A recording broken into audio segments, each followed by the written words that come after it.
Got my head all screwed up. I got grumpy while I was waiting on you. Oh, man. Did you like that Infinity War trailer? It was fun. Fine. Come on, man. We waited for it for so long. Yeah. Yeah. There's a lot of people's reactions to the Justice League. Dude, people are hating on that thing.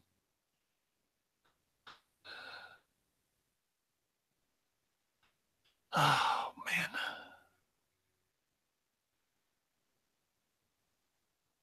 What was your favorite book this week?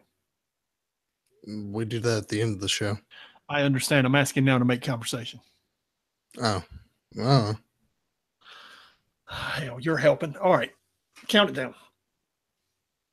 All right. 3, 2, 1. What is up? This is the 6 Month Behind podcast for the week of 11/27/17. Damn it. I just forgot everything.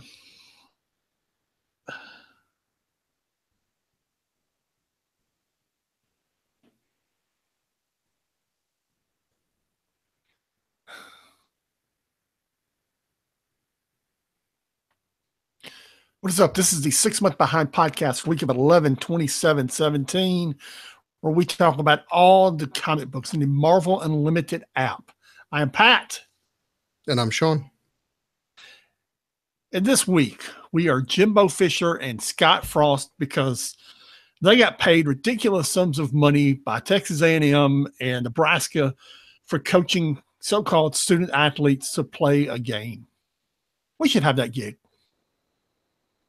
Yeah, I probably can't coach football as well as they can. No, probably not. But dude, like, I think Jimbo Fisher got like $75 million. He got like $7.5 million a year for 10 years, I think. That's entirely too much money. Guaranteed. Yeah, to get paid for anything. Yeah. Yeah. And I forget how much Scott Frost got paid, but it was in the same range. So I was thinking this afternoon, no matter how much no matter how tired I am, I really enjoy doing this podcast. I really do. It's fun, man. And I have been tired recently. We've done this thing at like 8 o'clock in the morning, 10 o'clock at night. Through the last couple of months, we've done this thing at some awkward times. And I really enjoy doing it, man. I look forward to it. Me too. Yeah. There you go. So the email is you can email us at 6monthsbehind@gmail.com. That's the number 6monthsbehind@gmail.com. The website is www.6monthsbehind.com. You can hit us up on Twitter at 6monthsbehind.com. There's a lot of stuff out there that we'll be talking about this week. I'm trying to get it all on the website. Dude, by the time you hear this, the third issue of Secret Empire will be out. And that story, excuse me, that video that Marvel did with each issue of Secret Empire, right? Mm-hmm. I put it up today for issue 3. On YouTube, the thing has 6,000 and something views. If you look at Rob's video from Comics Explained, where he breaks down issue 3, it's got like 75,000 views. The reason that Marvel's video doesn't have any views, it's Marvel. Dude, you got Tom Brevoort and Nick Spencer themselves breaking down the issues that came out this week.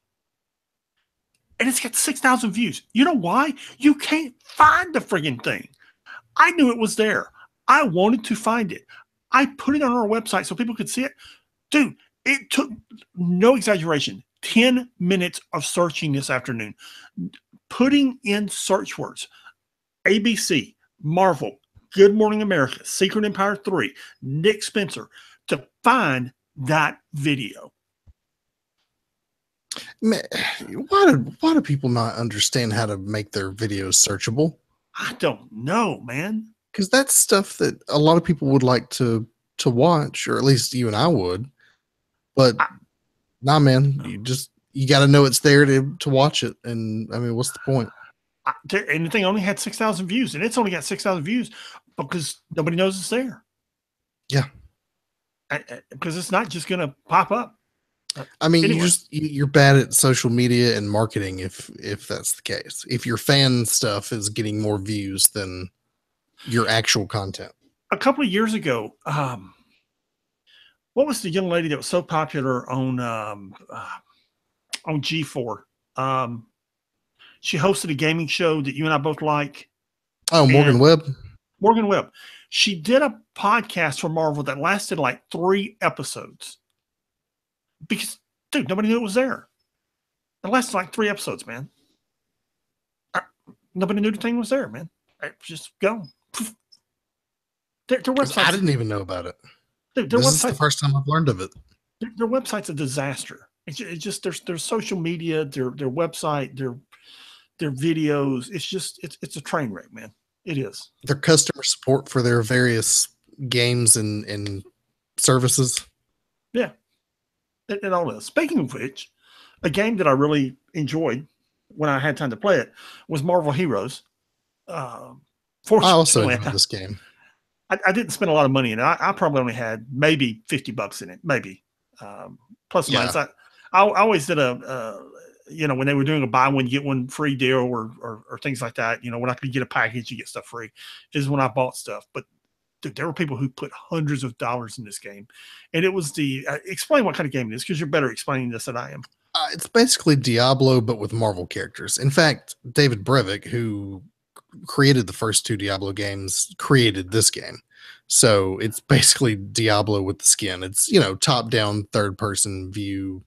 You're controlling a Marvel character, fighting bad guys, leveling up, getting items, It wasn't bad. It was your typical RPG.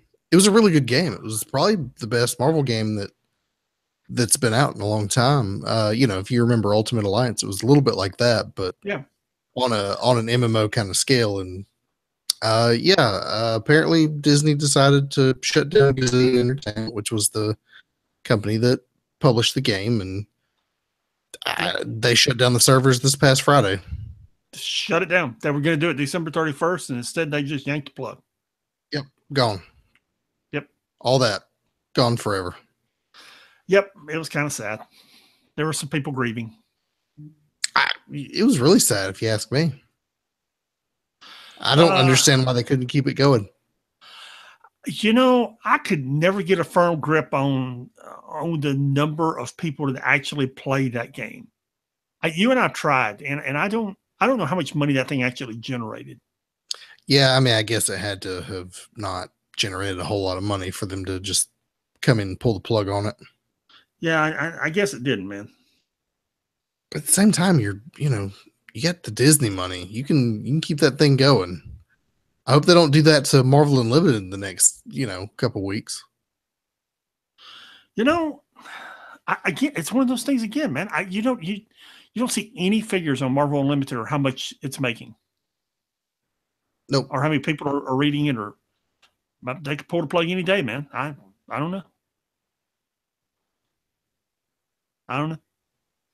In other news, the Infinity War trailer came out, and it did. It was pretty good.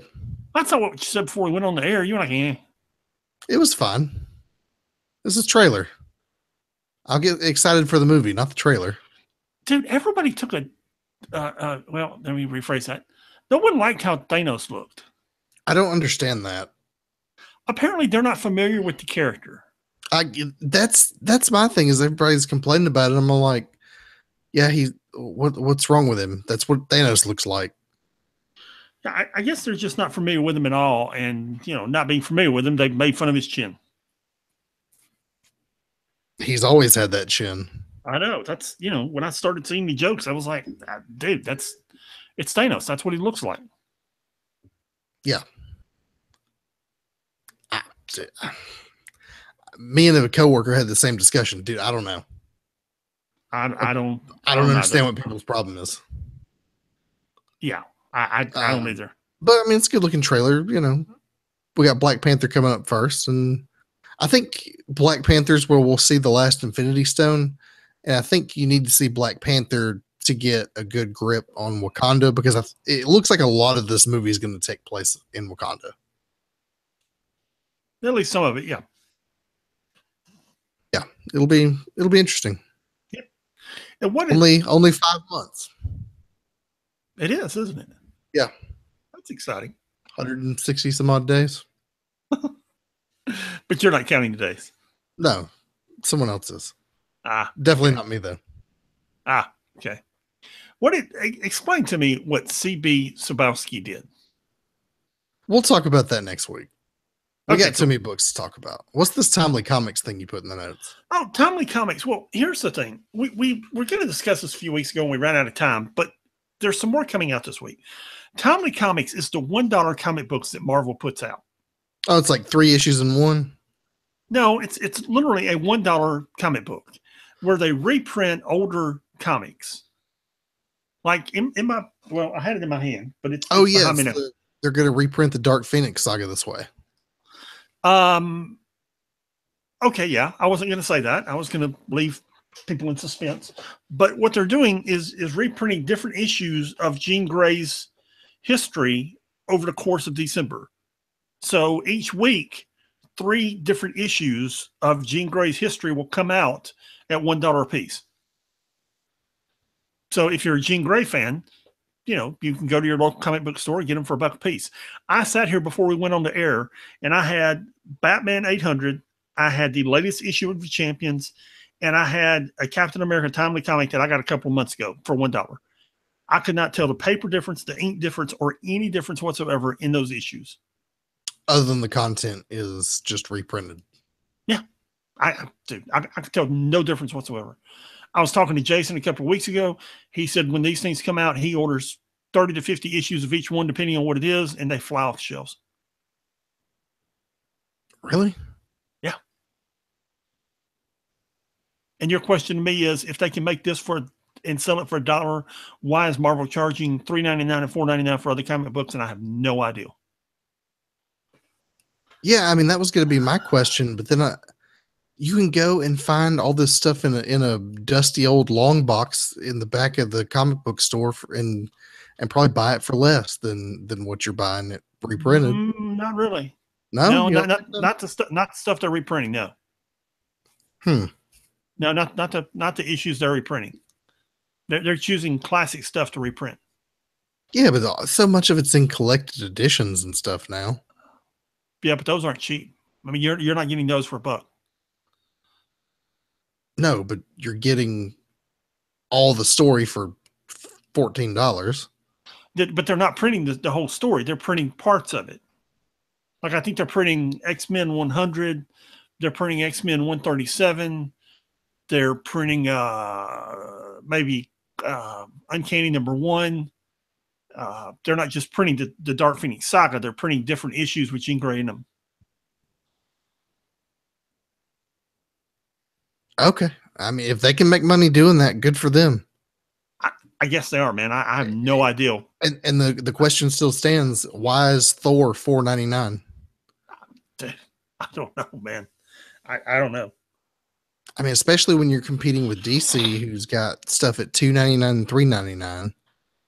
I don't know. You know, and their stuff's really good right now. And you walk in there and look around in the shelves, and there's stuff for $1.99 and $2.99. Yeah. And yes, there are times that you see an ink difference and you do see a quality difference, but not that much. Right. The difference is negligible at best. Right. Dude, I'm hoping with some of the staff shakeup at Marvel that we'll see some changes like that, but I don't know, man. You know, as we mentioned earlier, and we'll get into it next week, you know, the CB Cebulski hasn't even taken over as the editor-in-chief yet, and he's already in trouble. So yeah. And last but not least, I'll put it on the website this week. I would just touch on it really quickly. CBR put out their top 100 storylines for the year. Fans vote on it. It's the top 100 storylines of all time. The Dark Phoenix saga actually came in at number 2. Watchmen was number 1. It was Watchmen number 1, Dark Phoenix saga number 2. The Frank Dark Miller, Knight. It was number 3. Thank you. Yeah. I forget what everything else was, but there's some stories in there I think a couple of them we've already done for What's Next, our other podcast. So it's interesting reads, and I'm actually going to be taking some of those. I was reading some of them. Probably next week we'll do Kraven the Hunter, Kraven's Last Hunt for What's Next, because I got the reading down. I saw that was somewhere in the teens or early 20s. That was really good, man. I thought I've never read that before, and I started reading. I was like, that's good. That's really good. You never read Kraven's Last Hunt? I've never read Kraven's Last Hunt. Okay. It fell in one of those time periods where I wasn't reading Spider-Man, and it was like that mid-'80s when I had the kids were little, and I wasn't spending a lot of money on comic books, and somehow I just never read it. And I don't know. Okay. It's never been my favorite Spider-Man story, but it's a good one anyway. Oh, dude, it's a good one, man. Yeah. It's Do you agree with their top 3 here? I think you could take the top 10 and shake them up. Yeah, I agree with the top 3. I mean, I think you take the top 10 and shift them in any order, whatever. I think the Watchmen. You ever actually read The Watchmen? Yeah. When was the last time you read The Watchmen? It's been a while. I've got it in a trade paperback somewhere. Yeah, I actually reread it recently. And then me and a coworker got into talking about it, and I actually lent him my copy because he never read it. And I forgot how good that is. And rereading it now,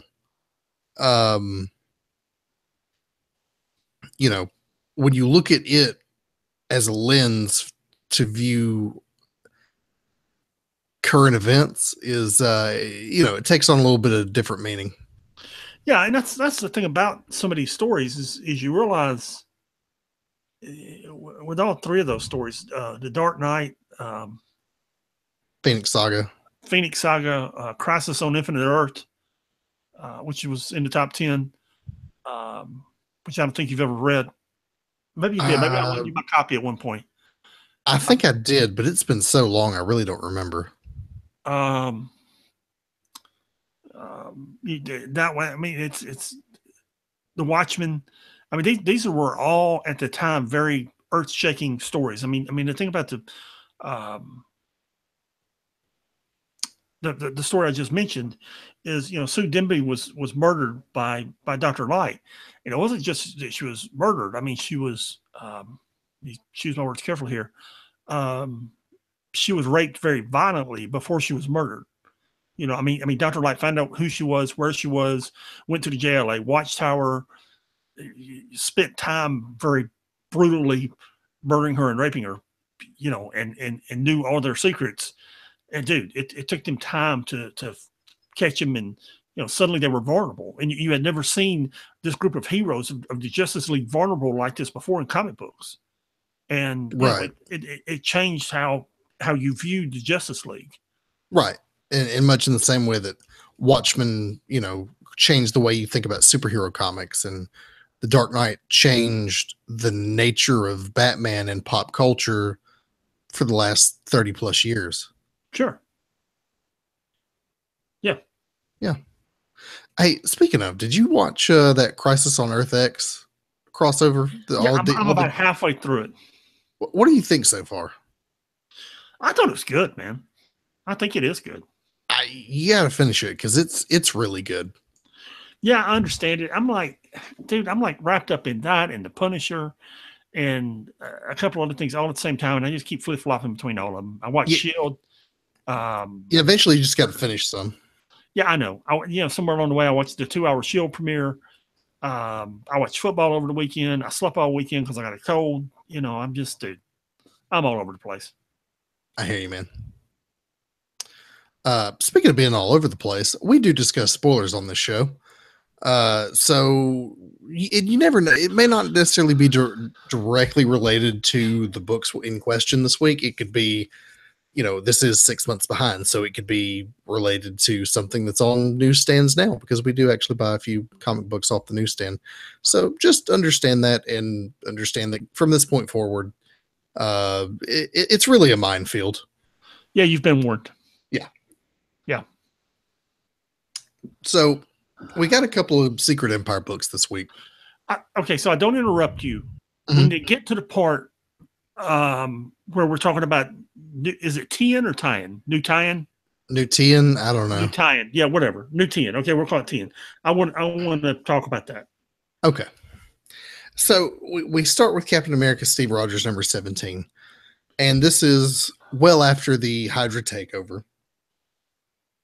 And he is going to sit down with Sally Floyd, who is a famous news anchor. She's going to do a one-on-one interview with the supreme leader of Hydra. And this is not the first time that she and Steve have ever met. Of course, Dr. Faustus is there, and just before all the cameras go on, he tells her, look, you can't ask any questions about Las Vegas. And if you remember, Las Vegas was destroyed in a fiery ball of death by Captain America. Was the end of the issue number 1, Secret Empire number 1? Yes, number 1. Yes. Yeah. Hoping to eliminate the resistance that's risen up against his Hydra reign. So they begin the interview, and this is where I think people start getting really upset about Captain America's portrayal as a leader of Hydra, because he is spouting and espousing all of these awful views, all of this authoritarian rhetoric during this interview. She basically accuses him of creating an opportunity to seize power, which is what he did, in order to recreate the world in the image that he would prefer, which is what he's doing. They talk about how he's rounding up Inhumans in camps. We see what's going on with them some. They talk about what's going on with the mutants and how the mutants have taken over a portion of California and declared it their own sovereign territory, when in fact, as we see just before the takeover, Steve Rogers actually goes to Magneto and says, look, here's my plan. I don't want to fight with you. Here's a map with territory that you can be yours and a treaty. And you and I publicly are going to act like we hate each other, but really I'm just giving you everything you want so you won't bother me. Yeah. And in a goodwill gesture, he gives Magneto as a gift the severed head of the Red Skull. Yes. Which makes Magneto very happy, by the way. Yes, which you and I both know contains the mind of Charles Xavier. No, they took it out. Did they? Remember Rogue had Beast operate and take it out. That's right. Yeah. Well, still, it's a token of appreciation. Yeah. So I had to do some reading, and it was really complicated reading. And don't go to Wikipedia and read this because it'll be a spoiler for you. But Captain America places Zorn in charge of New Tian as a figurehead, because he doesn't want Magneto there. And I was really confused over the history of Zorn. So I went to the Wikipedia page to read about Zorn in Earth 616. And good gosh, then I really got confused because nobody understands the history of Zorn. Nobody. No, they really don't. It's just a convoluted mess, because what happened is Grant Morrison created Zorn to be killed immediately, to be Magneto with a mask on and to be killed and never be used again. Yes. And Marvel liked it so much that they kept using the character, which is where it just all becomes convoluted. Let's just say, being that convoluted a character, we don't know who's in that mask and who's wearing it. Yep. There you go.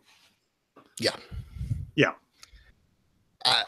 I wondered about that when they showed Zorn off here, and you literally only see him for one panel. But it's implied that he's the leader of this new mutant nation. And you never know who's behind that mask. Yes. In fact, the first time you see Zorn, he's not actually Zorn. Yeah, and I think it's a she, but again, even reading the Wikipedia page, I was confused. I think it's a she, but I'm not sure. I don't know. I'm not sure either. Dude, I don't know, man. I that is one convoluted character. Yeah, absolutely. So during this interview,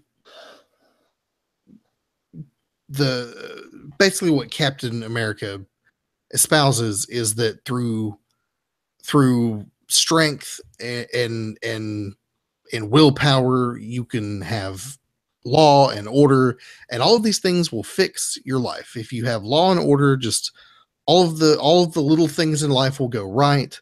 All the trains will run on time, and life will be the way you want it, and everything will be good. All that thing that's off about life, that little thing that, that emptiness that everybody sometimes feels, that'll be cured as long as people are working in factories and the streets are safe from crime.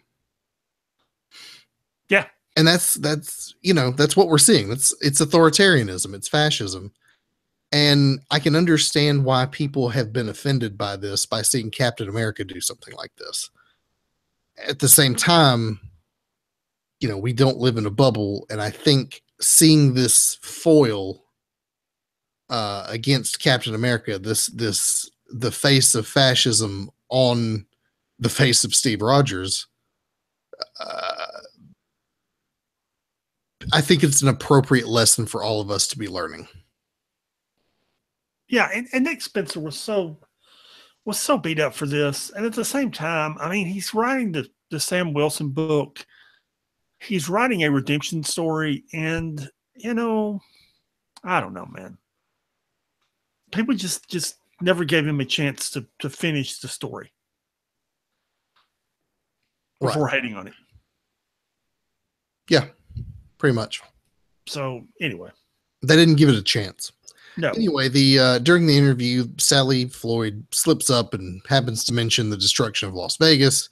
They immediately pull the plug, and she gets arrested and thrown in a jail cell to rot forever. Yeah. It's the last we see of her.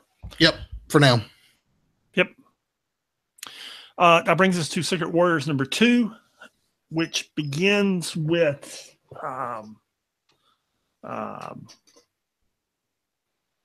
my phone is blowing up with text. Everybody and their brother has decided to text me in the last 15 minutes. I got like 4 different people texting me. It begins with, I'm trying to remember, Dr. Jekyll, Mr. Hyde. Dr. Jekyll setting up New Attilan as an inhuman. No, it's Mr. Hyde. Mr. Hyde setting up New Attilan as an inhuman internment camp. And our Secret Warriors are there trying to escape, which they do. They're trying to make it to Nitian. Everybody gets a big kick out of Karnak calling the middle. Nobody wants to be in the middle except Karnak, who explains it's the safest place to ride in the car. Yeah, it's the middle back. Yeah, so there you go. And he's quite happy there, as everybody else is, crashed out of sleep. So anyway, then they go into a shield trap where they fight help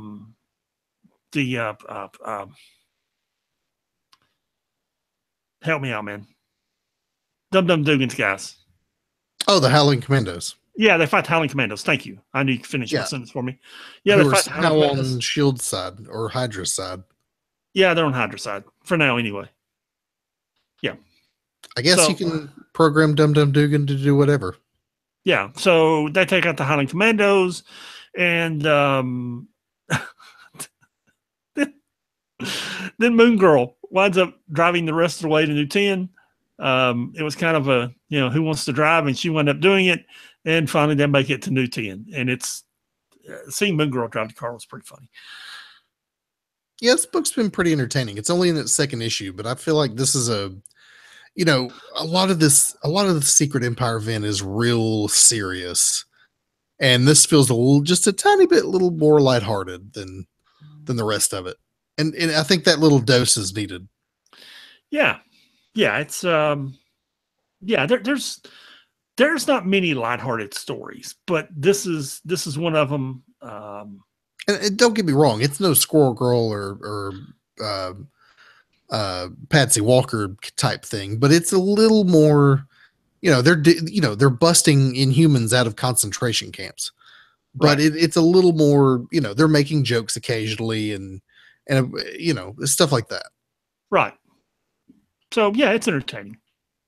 It's a good. I'm enjoying it more than I thought I would. Let's put it that way.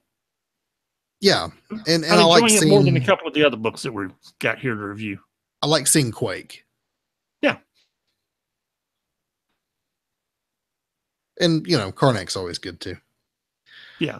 Then we have the Mighty Captain Marvel #5. The first quarter of this book deals with Captain Marvel taking on several new young cadets who all have interesting abilities and putting them through a training simulation. The back half is all the Chitauri invasion from Carol Danvers' point of view. And not that it's not good, but that's water that we've tread before a couple times. So yeah, there you go. It's Carol and Alpha Flight and everybody in space and the Guardians fighting Chitauri. Dude. What? Okay, we went through this last week. Mhm. You told me when it throws me out of my app to reboot the iPad. Mhm. I have rebooted the iPad twice in the last 10 minutes. And it's still throwing me out. Okay. So this is we're up to our Spider-Man books. Ben Reilly, Scarlet Spider #2. How did Black Panther wind up in the Spider-Man books? I was wondering the same thing, but you did the notes, so I wasn't going to question it. Okay. Black Panther's not a Spider-Man book. There you go. Yeah, there you go.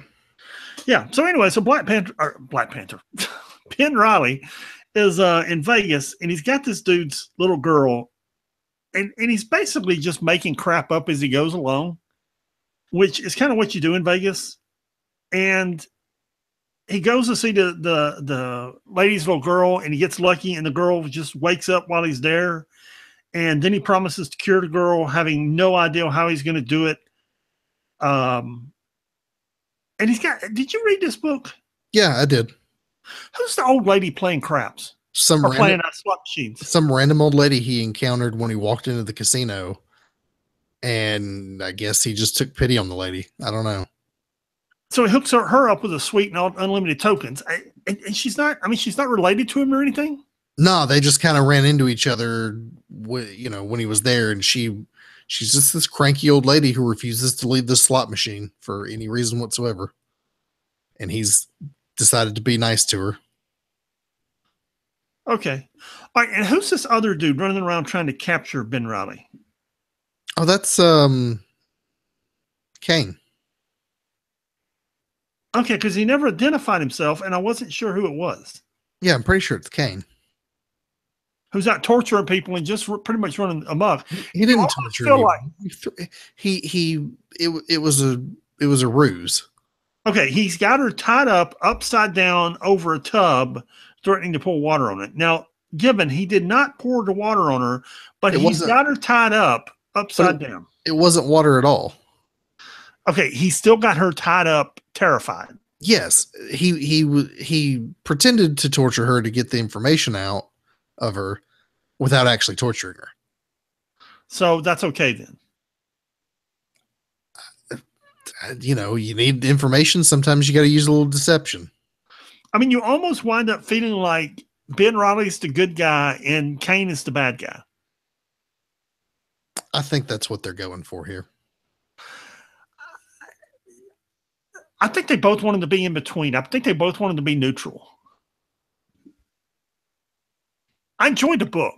The fact that we're talking about it this much means I enjoyed the book. Let's put it that way. It's okay. I can't really remember what the story is here. I don't know what Ben's doing or what he's up to or why he wants to do any of this. Well, it's Peter David writing it, so who knows? Yeah, it's going to spiral out into 100 different storylines by issue 5.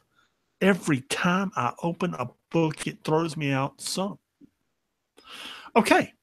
The new Spider-Man book, Black Panther #14. Yeah, so I really enjoyed this book because the first 12 issues of Black Panther were a political thriller. It was a lot of, you and I referred to it as the West Wing of comic books several times. It's a lot of political intrigue and witty dialogue and the nature of, exploring the notion that is heavy as the head that wears the crown. Starting with this issue, it's much less that and definitely something else. This next story is not going to be a political thriller. It's more Black Panther having fun. So you're really getting to see the range of the author here. So apparently Dr. Faustus, who's while running Hydra, also has time to lead a group of rebels against Wakanda. Meanwhile, T'Challa goes to meet with the Council of Dead Black Panthers because that's a thing he can do. When did he start doing that? I mean, I know he has kind of met with one or two of them before, but when did he form a council of all these dead dudes? Well, part of his Black Panther abilities is to call upon the previous Black Panthers who have died and ask for their wisdom. So he's just done it with all of them here. Okay. They basically tell him that, what's going on with his gods not answering their prayers and the snake people coming out of the weird doors in the middle of the woods has to do with something going on with there's something going on with the gods, and he's got to figure it out. So he goes to this place that's underwater but also ancient and has to meet with this priest of the old gods or something.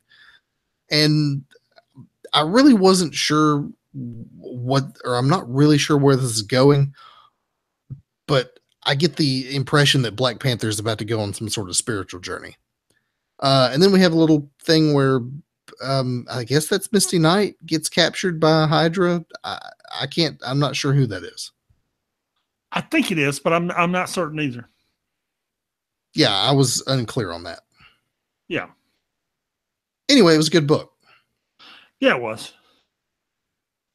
So another good book is Jean Grey #2. I enjoyed this too. I like the art in this book. I do too. I like this whole book. The art, the color, the writing, the story, I enjoyed it all. So Jean Grey is still freaking out over this whole Phoenix thing. And since I'm trying to decide if I want to go all the way with spoilers since you basically did it earlier. Dude, we gave a spoiler warning. Well, you did it earlier. They're resurrecting the original Jean Grey.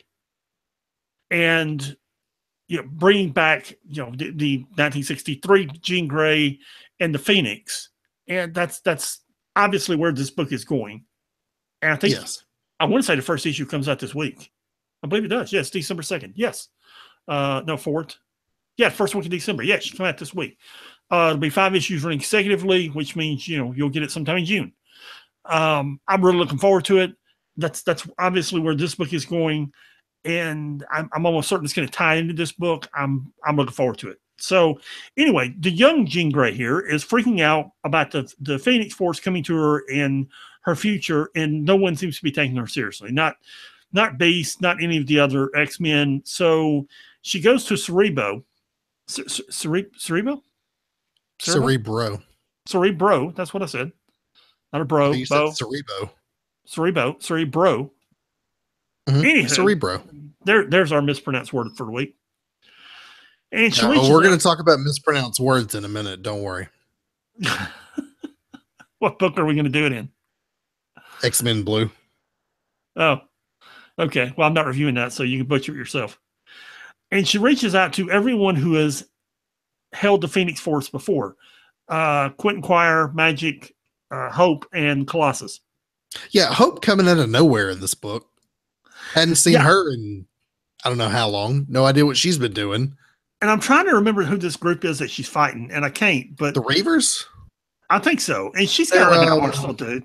They're Lady Deathstrike's crew. Yeah, and she's just, dude. Even Jean Grey's like, look, I believe in the Second Amendment, but do you have to bear all the arms at once? I mean, it's, dude. She's Cable's daughter, man. She is, man. Fully armed, trained, everything. So then Magic just starts rounding up all the other people, and Quentin Quire is like, look, if you want to know what it's like, here, let me show you. And he shoots her in the head with one of his psychic guns, and lets her experience what each one of their minds is like after they've experienced the Phoenix Force. And every time she wakes up, he shoots her in the head again so she can experience a different one. And it's really pretty comical. You know, every time he wakes up, he pops her in the head with a gun. It's pretty comical, and it's a pretty good book, man. I really enjoyed it. I enjoyed everything about it, actually. I did too. I like the group of characters they're putting together. I like that they're doing stuff with Quentin Quire again. They really haven't done anything with him since the Phoenix stuff several years ago. So I like seeing him be a part of this again. Yeah. Essentially a male Jean Grey is what he is. Yes. Yeah. Yeah. X-Men. So X-Men number 4. Was this gold or blue? Somebody did put it in the notes. Who typed these notes anyway? You did. That's how Black Panther became a Spider-Man book. Oh, yeah. And we don't know what color the X-Men are. Yeah. It's X-Men blue, so it's the young X-Men team. Okay. Jean Grey has found a new mutant in the forest somewhere. And they go off to this forest. It's somewhere in northern Colorado. It's all snowy. And there's been this creature attacking people in the woods. Oh, I'm leaving this alone. And it's the Wendigo. And if you look on page number 8, there's a panel with Hank McCoy, and it spells it out perfectly. It is the Wendigo. It is not the Wendigo. It's the big white thing. Yes, it's the big white abomination thing. Yeah. That they happen to find, and they also run across Wolverine. Not Old Man Logan, not regular Wolverine, but a totally different Wolverine. Jimmy Hudson, who, if I remember correctly, is the son of Wolverine from the Ultimate Universe. Is that right? Right. Yes. Yeah. So the Wolverine from the Ultimate Universe had a son. It was Jimmy Hudson, and that's who we've met here. He's suddenly here in this forest, and he doesn't really remember who he is or how he got here or where he came from. Nope. But the X-Men help him beat the Wendigo and decide they're going to help him figure himself out. Yep. About that time, the new Marauders from another universe pop in, and they're looking for Jimmy Hudson too. And it's kind of a problem because all of them happen to be, former X-Men. Yeah. Yeah, and so they're introducing Jimmy Hudson, who's going to be, I guess, the young Wolverine on this team, who's from another universe, just like they are. And that's fine, I guess. They're doing the whole amnesia, find Wolverine in the woods, don't know what his problem is thing again. Which is there more of these days, Spider-Man or Wolverine?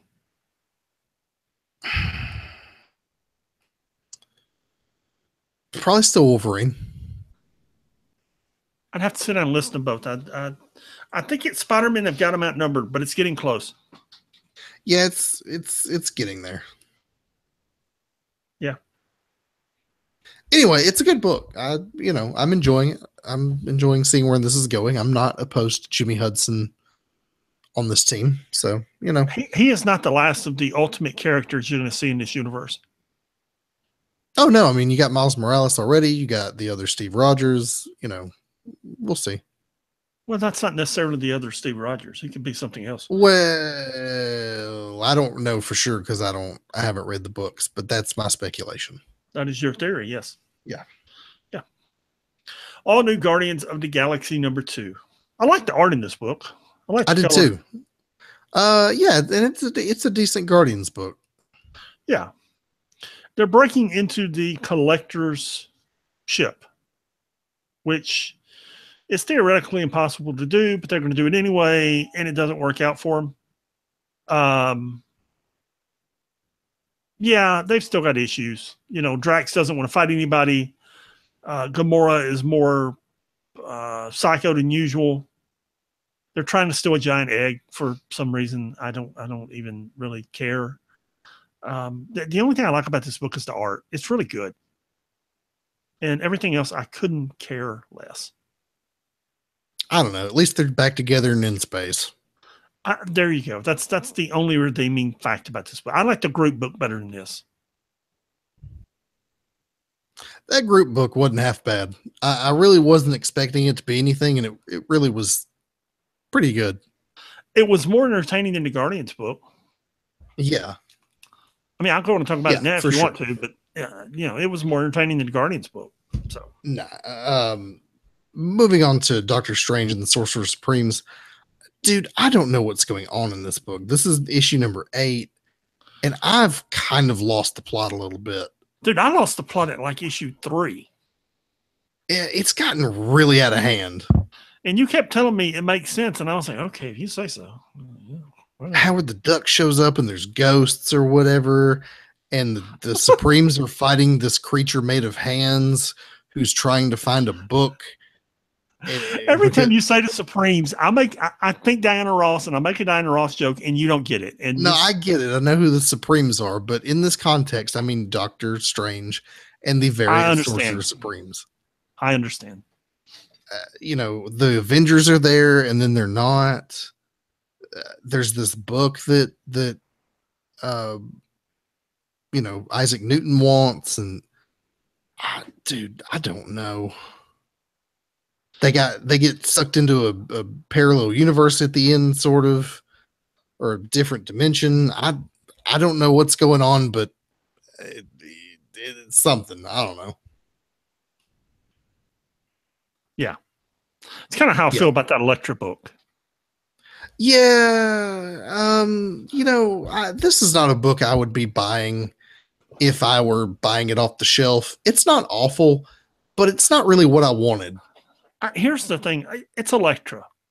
I mean, let's talk about who Elektra is. We've seen her in the Daredevil Netflix show. We've seen her in the Defenders Netflix show. We've seen everything that Frank Miller has done with her, everything that all these creators have done with her over the years. And we're in the middle of her 5 or 6 issue arc with her fighting Arcade. Now, when Arcade has been at his best, he shows up for 1 or 2 issues as a filler villain, hit, boom, out. Okay. Anytime you get Arcade dragging on for 4 or 5 or 6 issues, it gets boring. Mm-hmm. And this is boring. And you've taken what should be a very in-depth character in Elektra, and you just got her running around Murder World and Arcade. And dude, it's Arcade's a comedy villain. He's meant to be goofy and weird, and Elektra's kind of meant to be serious and deep and brooding, which is she's trying to do in this book, but the Arcade storyline's so silly that she can't do it. Yeah, let's you're putting her up against somebody that she should just be able to take out no problem, and you're making her look weak. And she should be fighting the Hand or some ninjas or Matt Murdock or something. Give me an hour and a pen and a legal pad, and I could come up with 20 villains that would be better suited for this story than Arcade. Yeah, easily. I thought this was going to be like a quick 3-issue, like here's a little intro to who Elektra is now, and okay, now she's doing Elektra stuff. Nah, it's dragging on forever. Yeah, just forever. It really is. And it's the book's probably going to get canceled because the thing's so bad. Yeah, and it probably should. Yeah, this is not the Elektra, like that Luke Cage book from a couple months ago. This is not the Elektra book that needs to be on the shelf. No. Speaking of not needing to be on the shelf, there's this Guardians of the Galaxy Mother Entry book that no one cares about, and quite honestly, we're just going to skip altogether because no one's reading this garbage. Dude, you saw the note I put beside it. Yeah. Tell me about Groot, which was infinitely better than this. Somehow everybody goes to sleep and Groot winds up piloting the ship, and then they all start giving him a hard time because apparently he's still Baby Groot and he's Baby Groot. So yeah, you kind of get this it's like Guardians of the Galaxy, but from the perspective of Baby Groot. Yeah, and we understand from the Guardians of the Galaxy book why he's Baby Groot, which is what those last couple of pages were. But he still is Baby Groot, and apparently he has steered the ship toward something I don't understand. It's kind of the opposite of a black hole. So the Guardians, he's enjoying it. The Guardians are flying their way out. Some good art here, man. Good art, good color. And as the Guardians are flying their way out, he hits the escape hatch and shoots himself into it. And I don't really understand what this planet is, but it's pretty cool. It's just some kind of goofy planet with goofy art, and he meets us with some dude. It looks like some stoner drew this. It looks like I don't even know, man. Somebody was really, they were having a good time when they drew this, because it's some good stuff. Yeah, it's not something I'd pick up off the shelf, but it's not half bad. For those, No, it's not bad, no. if you really liked Baby Groot in Guardians of the Galaxy 2, and you really wanted to see something from his perspective, then this is your book. And of the two books, All New Guardians of the Galaxy #2 and Baby Groot, or I Am Groot #1, I Am Groot #1 is the better book. Oh, no doubt. And we saw that in the Guardians of the Galaxy 2. You had little moments where you interacted with Baby Groot, and it was this kind of understanding of like, well, this is how a child thinks. And that's what this whole book is. So I can understand, why this would be interesting to people. Sure. Yeah. Moon Girl and Devil Dinosaur #19. Did you read this at all? I did not know. It didn't make the cut for the week. You really should, because first of all, you got a new story starting here. But the first little bit of the book is kind of, Lunella she's been doing this Moon Girl thing for a minute now. And this is just her being in the middle of being Moon Girl and loving it. She's running experiments on her roof. She's riding Devil Dinosaur around town and on Yancey Street. And, there was a time where people would have run away from her, but now she just runs down the street with her dinosaur, and people know who she is. And she, they thank her for saving them and all this sort of thing. She's a recognizable hero now. And for those of us who have been reading Marvel Comics for a long time, I think there is a real significance to the legacy of what Lunella encompasses. It's no mistake that she's the smartest person in the world. She's a little girl, and she's doing this on Yancey Street, where the Fantastic Four ran around. This is ultimately the legacy of, in an indirect way, the Fantastic Four in the Marvel Universe. She is obviously the next generation in the future here. Yeah. Anyway, she's tinkering around in her bedroom one night when she picks up a distress signal from another girl who is trapped on another planet. So she's devising a way to go rescue this little girl. When she's in her lab, she apparently kept one of the heads of the Doombots that she was fighting a couple issues ago, and she just sets it on things in her lab. And it functions. It talks. It doesn't do anything else. It just talks. In fact, on when you first see it, it's sitting on top of an arcade machine. So it's like there's a Doombot who talks but also plays Galaga. It's funny. And he just provides commentary for the whole time. And it turns out to be funny because he actually ends up trying to help her when she's building her spaceship. So she builds a spaceship to go rescue this girl who's on another planet. She crash lands on this mysterious moon and goes about searching for this girl. So it's a big step for Lunella. She's in space now, Moon Girl in space. But it turns out that this planet is probably one we might be familiar with. And it might be the kind of planet that has a big ego. Oh. Okay. Yeah, it's really worth reading. You should go back and read it this week. Okay, I will try and do so. All right. Not making promises because we've got another 20 books to read this week, plus Craven's Last Hunt. So, Mosaic number 8, the last issue of Mosaic. He continues to fight El Diablo here, which is just an interesting character who's been around since, I don't know, Fantastic Four, 7 or 8, something like that. And he's taken one Moloid and cloned him hundreds, thousands of times. I'm trying to remember this dude's real name. Anyway, Mosaic has possessed one of the Moloids, which means he's possessed them all.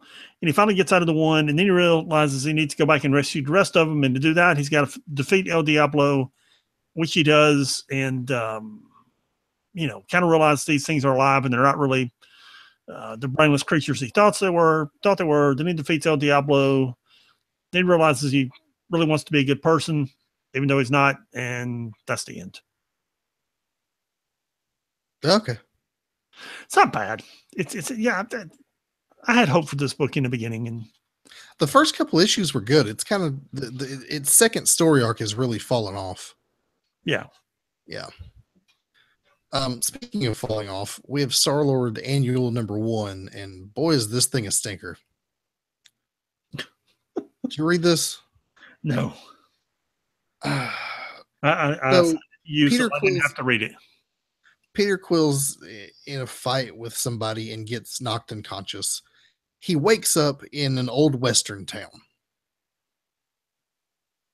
And in this old Western town, he meets somebody, the person that's, somehow he wakes up and it's like, oh, we recovered you out in the wasteland and we've been tending your wounds, young man. And so they start walking around town and they go to the saloon, and then the corrupt sheriff shows up at the saloon and, starts making threats, and Peter Quill's not having any of that. And it continues into this really cliche Western story involving Peter Quill, where Peter Quill's the hero of his own Western movie for a little while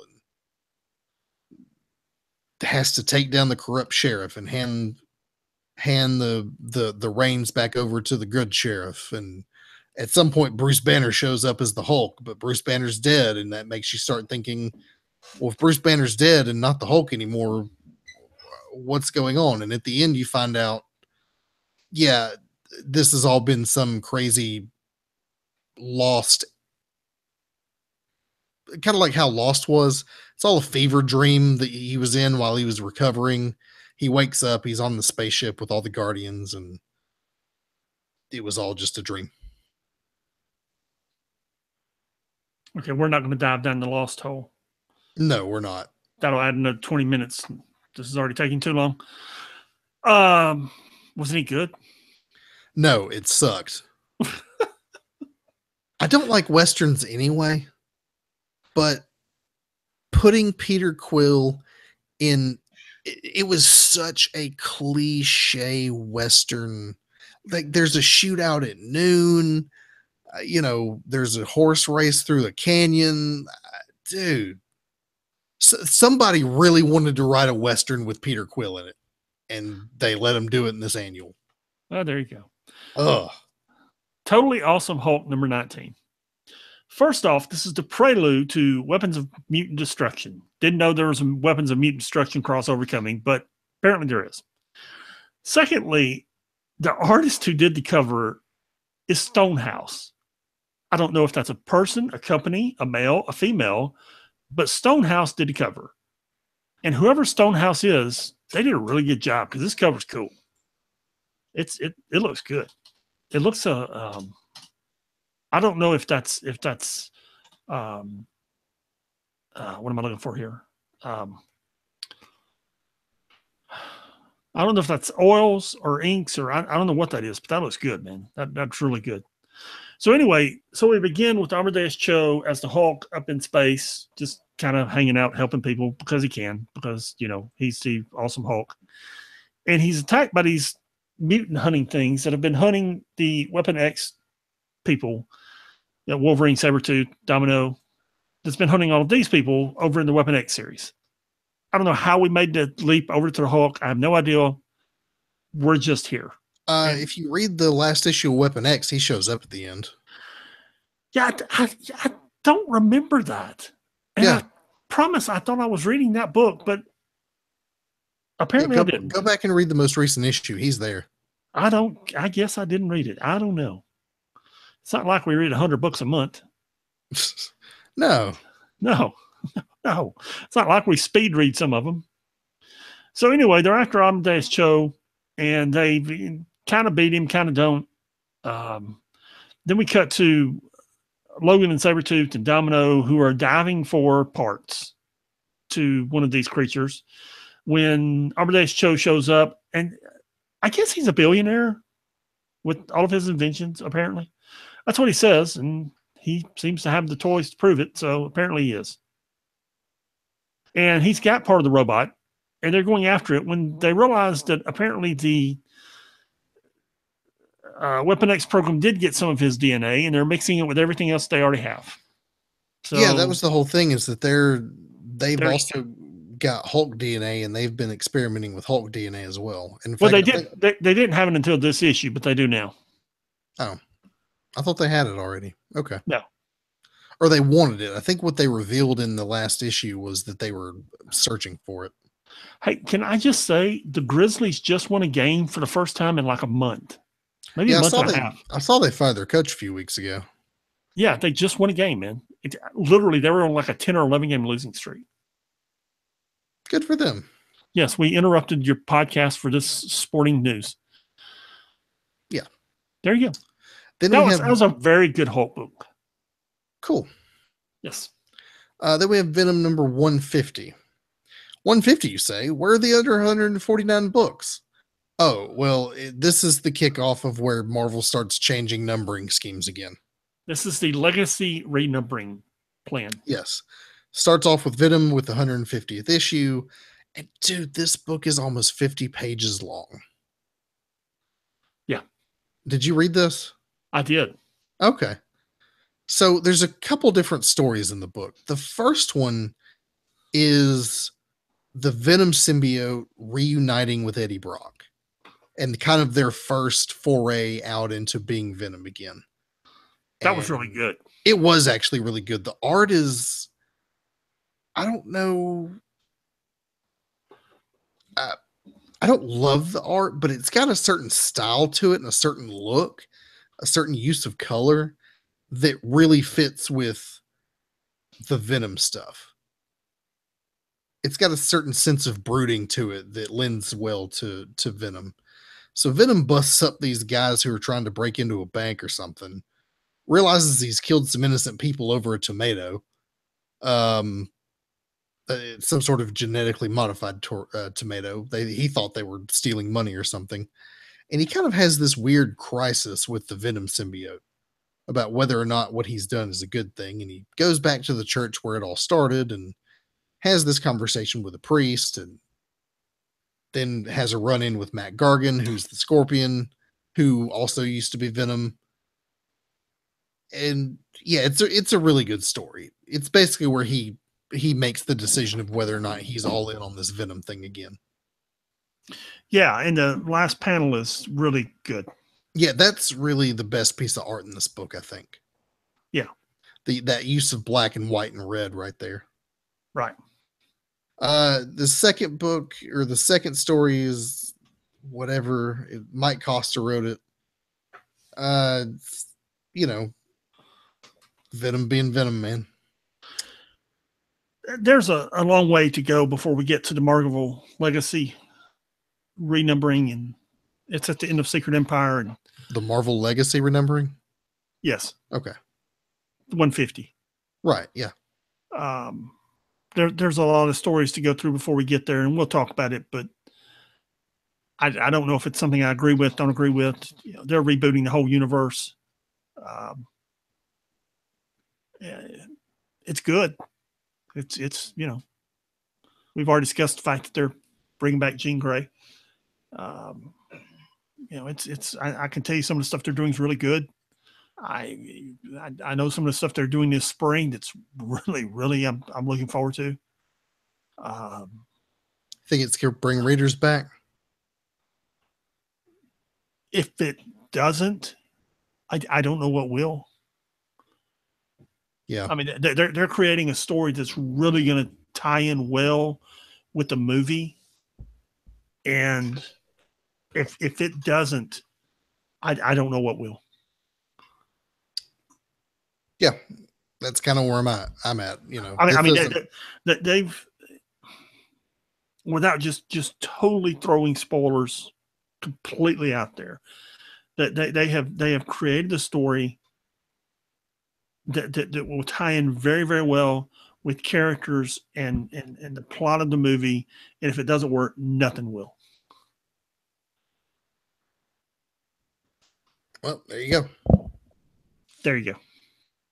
Jessica Jones #4. You know, and this is issue number 4, and I'll try not to dwell on this for too long, but you got Misty Knight and Luke Cage beating up on Jessica for still not telling where their girl is. And then you have Jessica and Carol Danvers meeting up, and you finally understand what they're doing. And what you come to understand is that the girl that Jessica met with last issue, her name is Allison Green. And as we discussed last week, this is the girl that Carol doesn't realize until she's talking to Jessica just now, that she picked up and interrogated. And whether or not this girl was a villain before Carol picked her up, she is now. And Jessica doesn't think she was. Jessica thinks that Carol made her a villain by picking her up during Civil War and falsely interrogating her. But what she's doing now is she's assaulting. She's just killing heroes, just randomly killing heroes. And she's killed 2 unimportant Inhumans. She's killed a shield agent, and she's out to kill more heroes. And Carol Danvers' fear is that she's going to pick off one of the champions or someone like that. Carol calls them low-hanging fruit, that she's going to pick off the low-hanging fruit of the heroes, and Carol won't be able to stop it. And she sent Jessica out to prevent this from happening. And to do that, they had to make it look like Jessica had become a villain, to send her in jail, to do all that. And they had to make it look real. And there you go. It's a good read, man. I really need to catch up on this Jessica Jones stuff. I haven't done it yet, and I need to. This is the issue that ties it all together, so that you understand what's really happening here. Okay, cool. Yeah, hopefully this week I'll get a chance to catch up on those 4 books. Yeah. That and the regular books that we read, and the stuff for what's next, and all the comic books we read. Yeah. No Star Wars comics this week. So, Pat, what was your favorite book this week? There was some good stuff this week. That Venom book was surprisingly good. That Totally Awesome Hulk book was surprisingly good, but it's definitely Captain America 17. Yeah, I can see why you would like that. I mean, because in Captain America 17, there's a couple of years worth of storylines that they finally tie together, and starting next week, you begin moving this plot forward, because some of it's kind of been trudged down some, and it's kind of bogged down in the mud, and they kind of wrap some of this stuff up. You set the basis for New 10. You've got all the pieces in place, and you begin moving it forward next week. Right. How about you? We'll continue to discuss Secret Empire. That Captain America book is good. Black Panther was also really good, but I'm gonna go with Moon Girl and Devil Dinosaur number 19. Ah, there you go. It surprised me how much I enjoyed that book, how good it is. Yeah. She's becoming a character.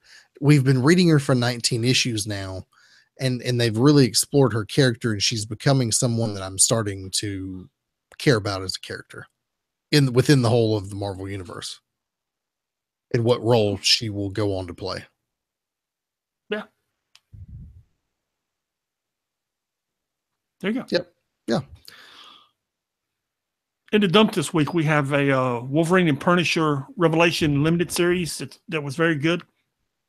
Anytime the Punisher and the Wolverine get together, Yeah, more She-Hulk books, more Peter Parker books. They're just trying to get them all out there. Yep. That Wolverine and Punisher, I've read it before, and I didn't go back and read it, but I flipped through some of the books, and as you might guess, very violent. Yeah. Almost obscenely violent. Yeah. Yeah. Anyway, check out our other show, What's Next, where we discuss what you should be reading in Marvel Unlimited. It's different from this show where we discuss the books each week. We go on to a deep dive into Marvel Unlimited to show you what is worth reading there. We discussed The Punisher this past week, what with the Netflix show coming out. We explored his origins and some of the good stories, good Punisher stories that are in Marvel Unlimited.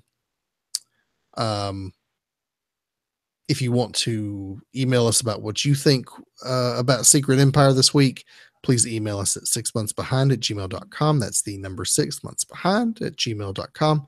Please visit our website, www.6monthsbehind.com. And as has become our tradition, Pat, do you have any wisdom for our true believers before we go? It only takes one person walking slow in the grocery store to destroy the illusion that I am a nice person. Did I ever tell you about the time I yelled at 3 old ladies in the middle of Walmart? No, I'll tell you that story sometime. it doesn't surprise me. That's who I am. Anyway, see you guys next week. Peace.